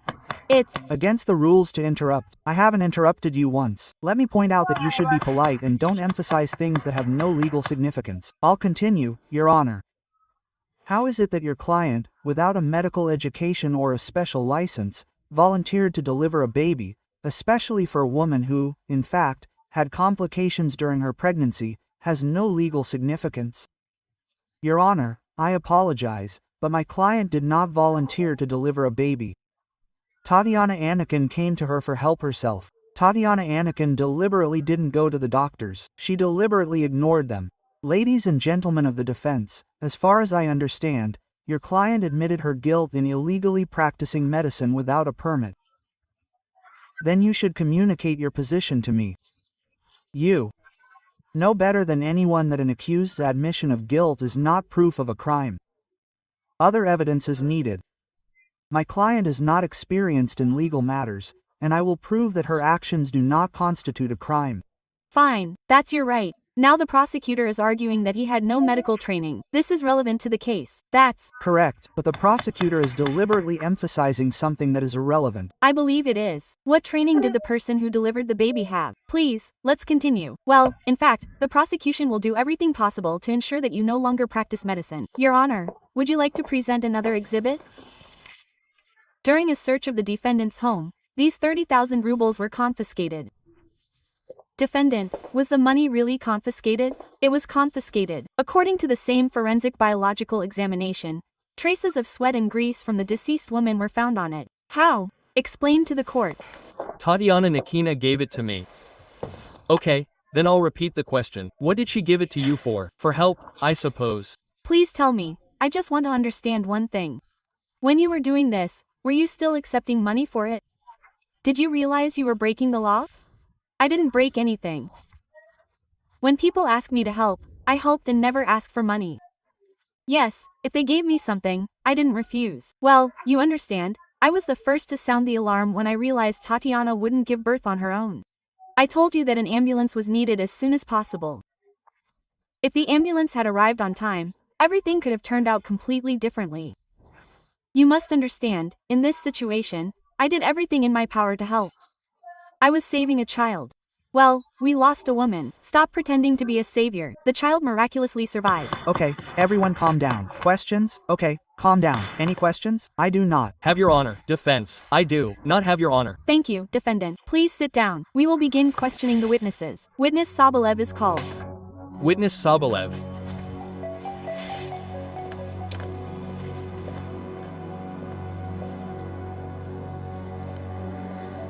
Hello, witness. Please introduce yourself. Sobolev, Arkady Pavlovich, born in 1973.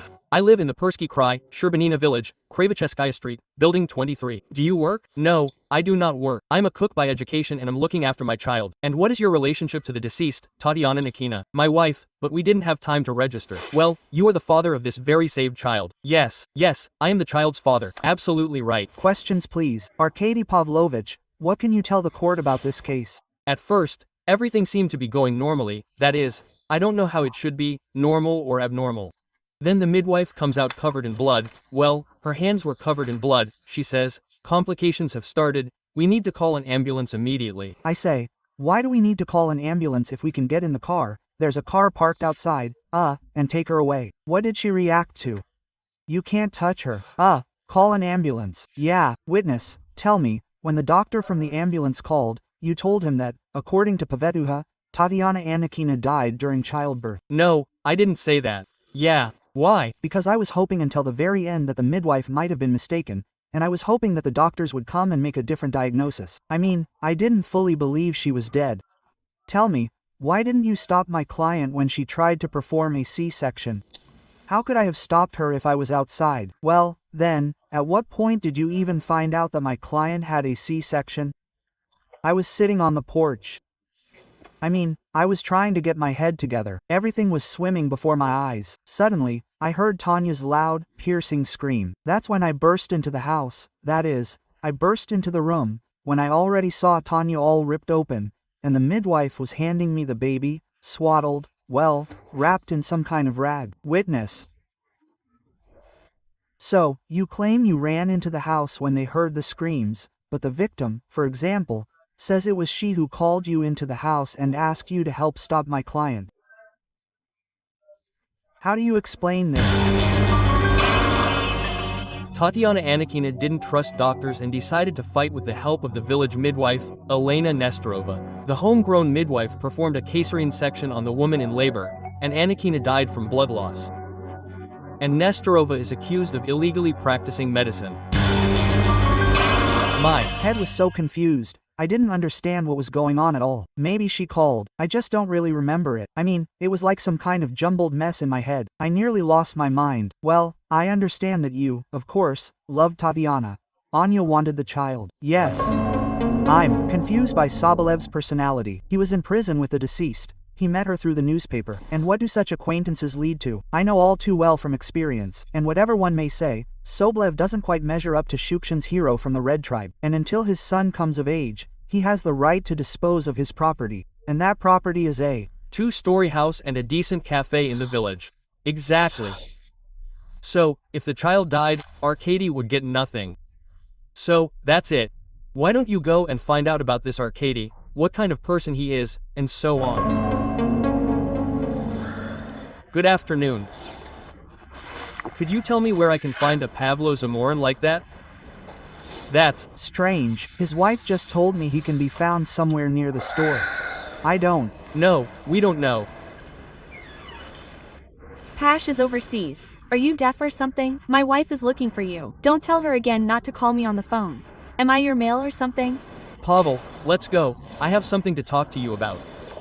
Tell me, you did time with Arkady Sobolev, remember that one? Yes, that happened. We did time together. Tell me, what kind of person is he? I'm not an information bureau. What did Arkashka do again?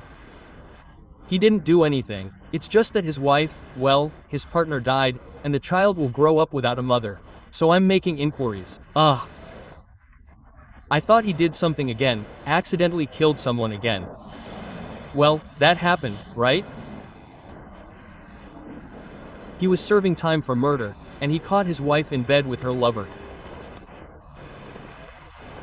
Well, he hit him on the head, but the lover turned out to be weak, and said, just go and die. So Arkashka went to the zone to do his time. And what did his woman die of? His partner's woman. Yes, she died in the wild. Tell me, did you know that Arkady Sobolev corresponded with a certain Tatiana Anakina? I knew Tatiana. But he corresponded with more than just her. You know, in prison, there's a shortage of female affection. The men start writing love letters.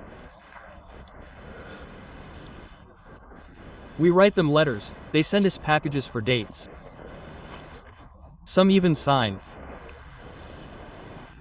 Well, usually they get divorced after they're released. Strange, and it just occurred to me that Arkady wanted to marry Tatiana. She was even pregnant. Arkashka had it good. He always longed for prosperity, for peace. And Tatiana, as he said, had her fair share of girlfriends. Why look for another woman, if a rich one is waiting for him on the street? To love a madman, he's had his fill. Tell me, you said that Arkady corresponded with someone else besides Tatiana. Who do you know? Maybe I do. I know a lot of things. For example, I even know that it wasn't he who wrote those love letters to Tatiana.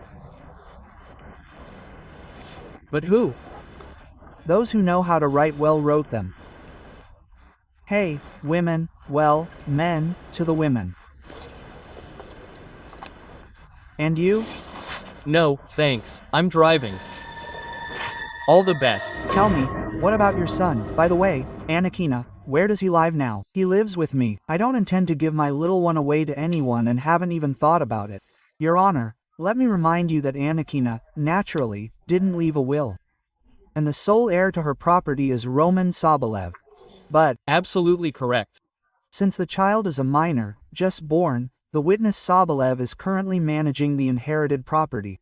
This is very important information. I'll prove it before the prosecutor asks.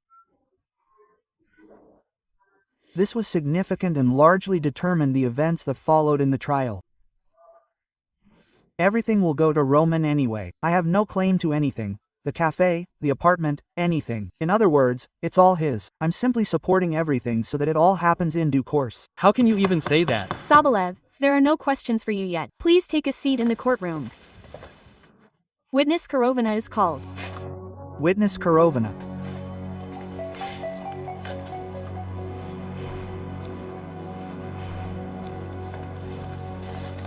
Hello, witness. Please introduce yourself and state your address. My name is Olga Borisovna Korovina. I was born in 1975. I live in the village of Sherbanino, Pervskaya Oblast, at 11 Komsomolskaya Street. Do you work? No, I don't. I stay at home with the children. My husband works. Good. I'd like to ask a question. Lawyer. Olga Borisovna, Were you acquainted with the deceased Annikina and my client, Elena Nestorova? Yes, of course. Not only was Tatiana my friend, but I also want to say that I was the one who advised Tatiana to have Elena help her deliver the baby. Tell me, did Elena Nestorova take money for her help in the wild? What are you saying? What money? She never even mentioned money. Wait, witness. But even though the defendant never mentioned money, you did pay her for the birth. I repeat, I thanked her. What did I thank her with? Money. I never paid her. Everyone brought her whatever they could. Some people just brought groceries, but I never paid. Aha. Tell me, please, are you aware that the deceased gave the defendant 30,000 rubles for helping nature? No, I don't know that fact, but you know, even if Tanya decided to give such a sum, that's Tanya's business. And after all, why should a woman begrudge her money if it concerns her child's life? Witness, surely you know that as a result of the defendant's actions, Annikina died? You know, Alyona did everything right and she acquired all her knowledge. Her mother passed it on to her, and her mother's grandmother passed it on to her. And, by the way, she also taught her daughter, Katya, all this knowledge. You said that my client passed on her knowledge to her daughter, Katya. What do you mean? Yes, of course. And didn't I tell you that in early January, well, literally in 2011, I gave birth to my youngest son. Well, Katya, by the way, is salty. It was just the two of us who delivered me. Your Honor, please allow me, without interrupting the questioning of the witness, to ask the victim a question. Victim, please stand up. Tell me, victims, was my client's daughter present at your sister's birth? Of course not. What daughter? Would I have allowed strangers during the birth? Are you kidnapped? Should I gather the whole village? Your Honor, allow me to ask the same question of the witness Sobolev. Sobolev, please stand up. Sobolev, as I understand it, you also deny the presence of Nestorova's daughter at Tatiana's birth? I completely deny it, because I only brought in Elena, there was no one else. It's the truth. It's the truth. Katya was home. I did everything alone. I did everything alone. Please, don't touch Katya, my daughter. I know for sure. Katya was with Elena that day, that evening. Could you possibly know? You weren't there at all. I know this for sure, because my daughter Sveta, by the way, went to their house that evening, and Katya wasn't home. And where would she be? She must have gone out, a young girl. They were planning a disco together, and Katya, for some reason, didn't go. So, she wasn't home. It's precisely for this reason, the victim, tell me, are you absolutely certain that Elena Nestorova's daughter, was in the wild? I know for sure. I'm 100% sure of it. Your Honor, I request a recess in court so that I can question my client's daughter. Your Honor, I have one more question for the witness. Please. Your firm belief that the daughter was among the defendants, is it based solely on your assumption about it, or were you present there? No. No, I was not present. But I will say something else, that my daughter came in. I have no more questions. Thank you. No need. Thank you. Okay, thank you. Witnesses, please sit in the courtroom. Due to the defense's motion, a 1-week recess is declared. Sorry to disturb you. I am the attorney's assistant, and Svetlana, can I have a word with you? Grisha, wait. We are defending Elena Nestorova. And you seem to know her daughter. Yes, Katya is my friend. What did you want? Tell me, did you see Katya on January 22nd, 2011? No, although we were going to the disco with her. I went to her place around 9, but she was not home. Or maybe she simply changed her mind about going dancing, and did not open the door for you. This can't be. Kasia is my friend. She would never do this to me. She knew I would come for her. And not a single window in the house was lit that day. There was no light. Just don't tell Mom that I'm here with Grisha. She doesn't like him at all. Okay. Thank you. Katya, why did you deceive us? I didn't deceive you. I was home all evening. Katya, we have witnesses who told us that you weren't home.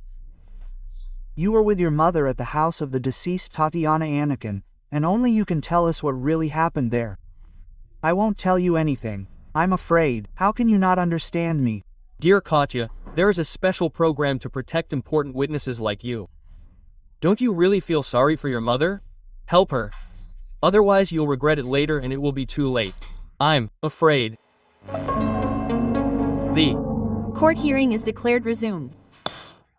The criminal case against Alyona Nikolaevna Nestorova is being heard, accusing her of illegally engaging in private medical practice, which negligently resulted in the death of a person. Your Honor, may I ask a question of Arkady Sobolev? Yes, please. Sobolev, stand. Witness Sobolev, tell me, do you have a gun? I don't have a gun. I'm not a hunter. I'm not allowed to by law. I object to the question posed by the defense in this manner. What does the finding or non-finding of a gun have to do with it? Your Honor, the question is directly relevant to the case, and in this regard, I request that you question the previously unannounced witness, Sergei Yakovlevich Utugov. His appearance is assured. I would like to understand what he has to say. You will hear now. Thank you. Thank you. Sobolev, please sit down. The defense's motion is granted.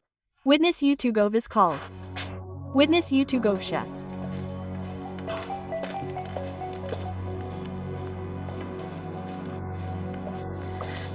Good afternoon, witness. Please introduce yourself and state your address.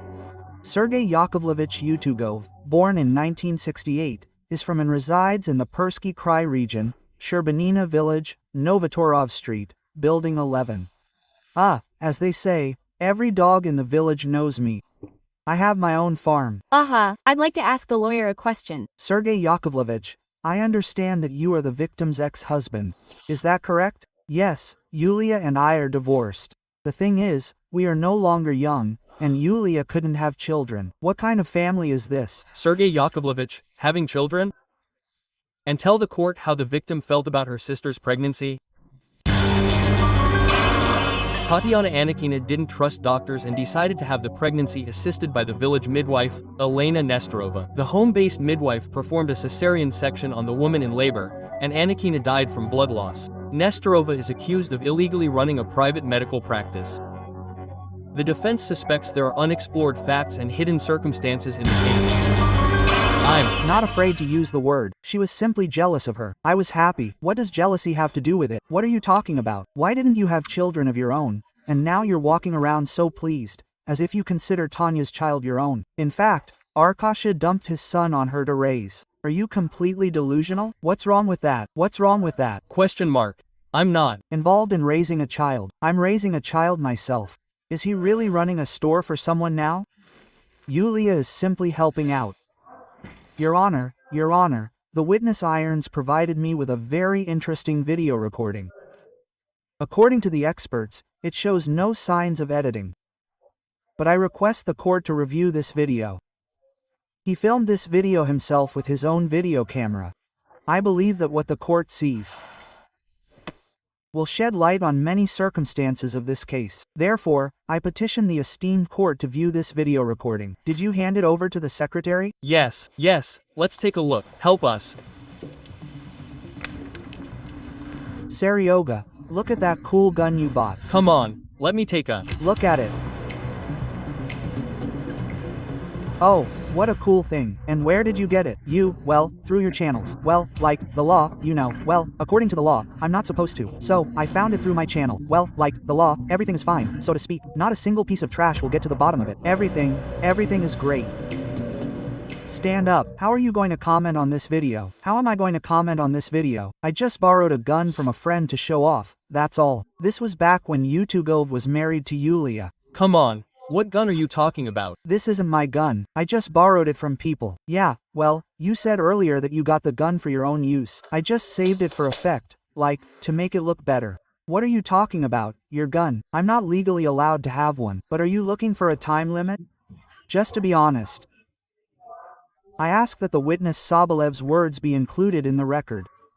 I'll come back to them later, but now I request the examination of witness Ekaterina Nestorova.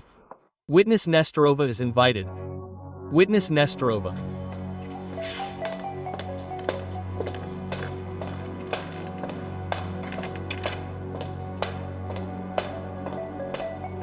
Hello, witness. Please state your last name, first name, and patronymic. Ekaterina Vladimirovna Nestorova. Born in 1994. I live in Perm Krai, Sherbinina Settlement, 32 Zaporozhskaya Street. I'm a college student. Tell me, what is the defendant's relationship to you? She's my mother. I'm asking for a question about the defense. Ekaterina Vladimirovna. Katya, where were you on January 22nd, 2011? I was at Tatiana's house with my mother that day. Your Honor, my mother didn't want to cut Tatiana's stomach. Arkady forced her. Are you lying again? So calmly. What, did everyone conspire or something? Calm down, Sobolev. What kind of brazen lie is this? I'll get You out now. Katya, tell me in detail how Sobolev forced your mother to have a C-section. That day, I was helping my mother with Tatiana's labor. Tatiana had a difficult labor. Tatiana started bleeding. My mother said they needed to call an ambulance.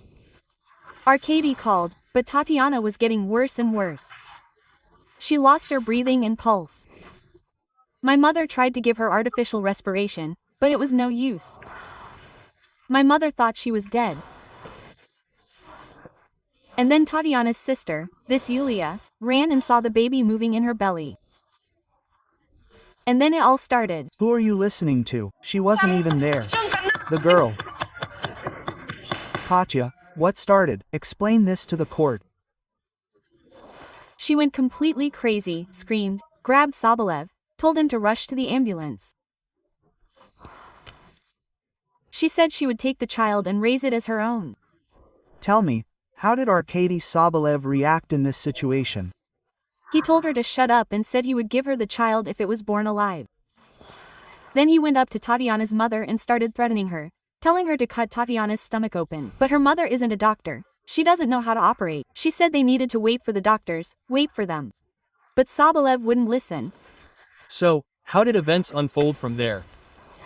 Sobolev grabbed the gun, grabbed me, and pushed me where Tatiana was lying. I hit my head really hard and fell. Then he put the gun to my head. I was in a lot of pain and really scared.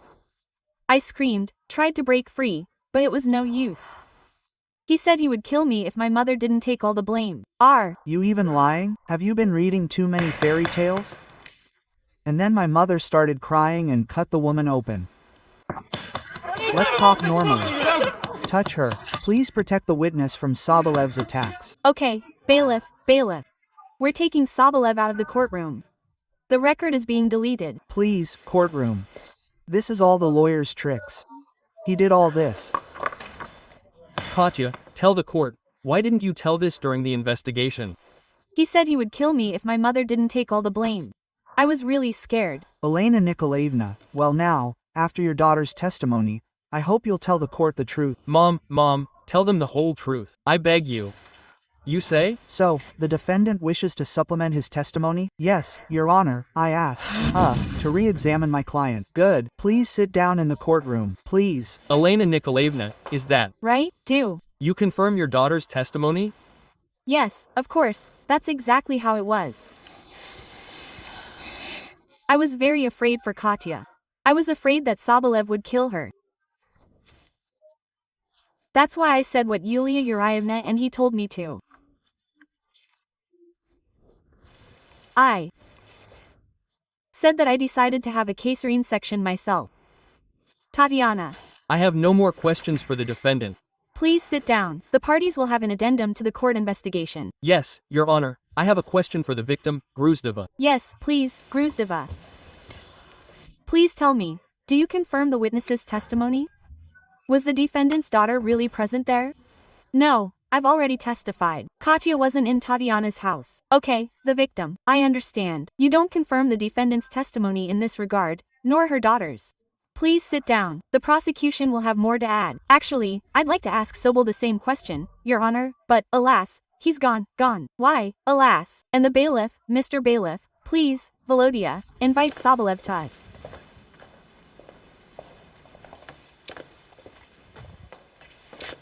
Witness Sobolev, you heard the testimony of the witness, namely, the defendant's daughter. Everything she said about what happened on the night of January 22nd to 23rd, do you confirm? That's complete nonsense too. She wasn't there. I said I brought one midwife, but I didn't bring anyone else. I was in that house. I was there. I saw you. If I'd wanted to threaten you, I would have killed you right there and buried everything. That's exactly it. Please include the words killed and buried in the report. If that were the case, if that's what I wanted, then it's not. I thank the prosecutor for re-examining Sobel. Thank you. You're welcome.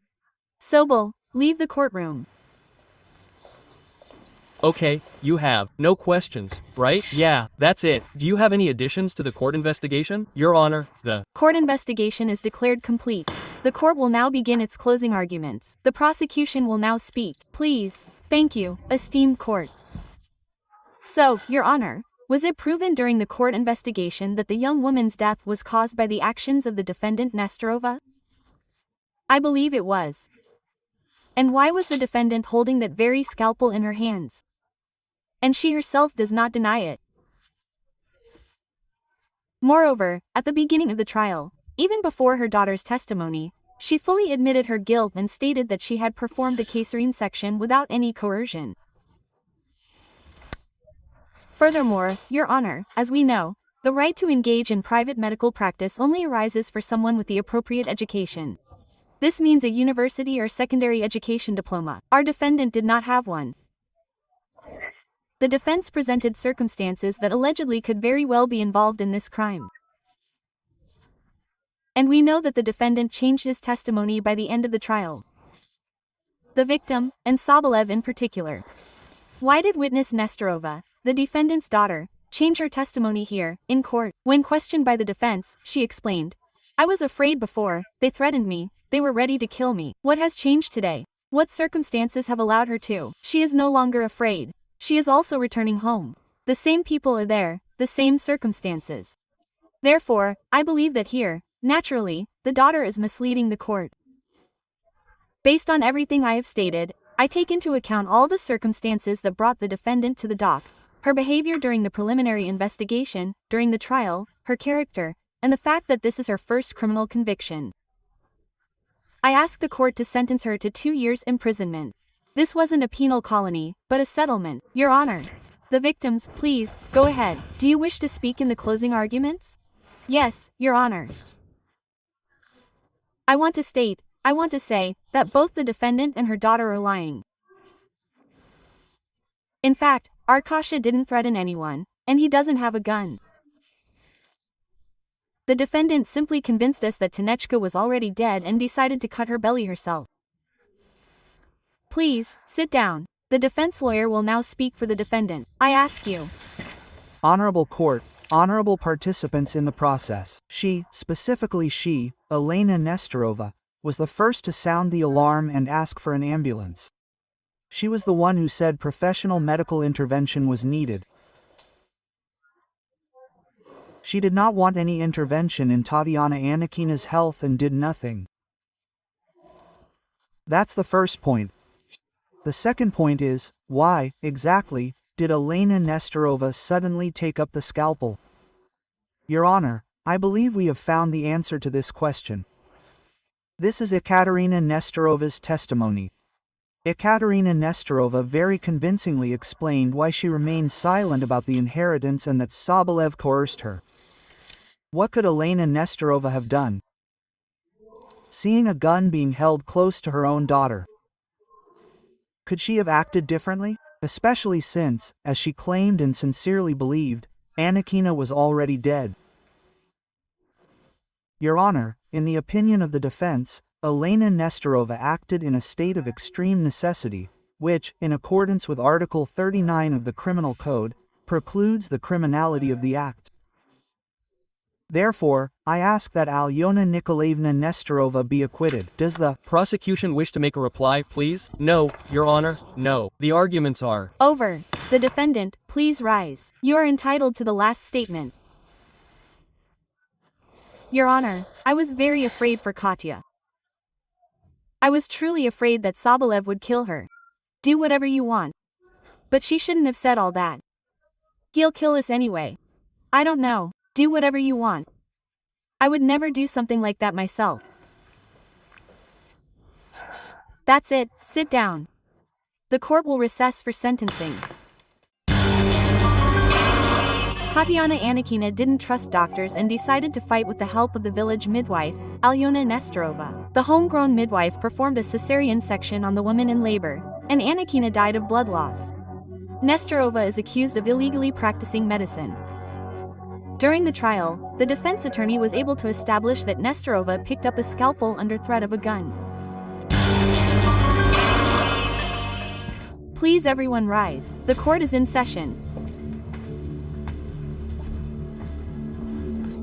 The verdict is being read.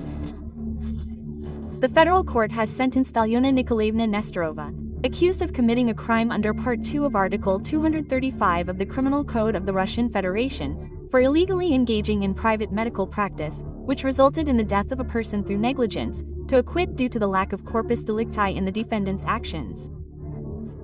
Nestorova's right to rehabilitation is recognized, the preventive measure against Nestorova is revoked, and she is released from custody in the courtroom. The verdict may be appealed to a higher court within 10 days from the date it is read. Please be seated. Esteemed participants in the process. And, esteemed participants in the process, I will be honest, this acquittal was difficult for me. I have a negative attitude toward illegally engaging in private medical practice. It can have far too serious consequences for people's health. But the tragic consequences in this case, are not directly related to the actions of the defendant. And here's why. I believe the following circumstances have been established in this case. The defendant did, in fact, undertake to help the dying environment for money. And this is what is called illegal private medical practice. But during labor, Anikina developed profuse bleeding. And this bleeding was in no way caused by the defendant. It was truly the result of some painful condition of the woman in labor. Nestorova asked for an ambulance. And at this point, her illegal private medical practice ended. But the so-called caesarean section, the removal of the fetus from the woman's body, was performed under pressure from Sobolev. He threatened to kill the defendant's daughter. And this threat was real. Moreover, her actions to remove the fetus, to remove the child, can be considered actions in a state of extreme necessity. Article 39 of the Criminal Code of the Russian Federation. She was certain that the woman could no longer be saved, that Tatiana Anikina was dead, and she was saving her child. The boy is alive and well. The verdict in this case is acquittal. I declare this court hearing concluded.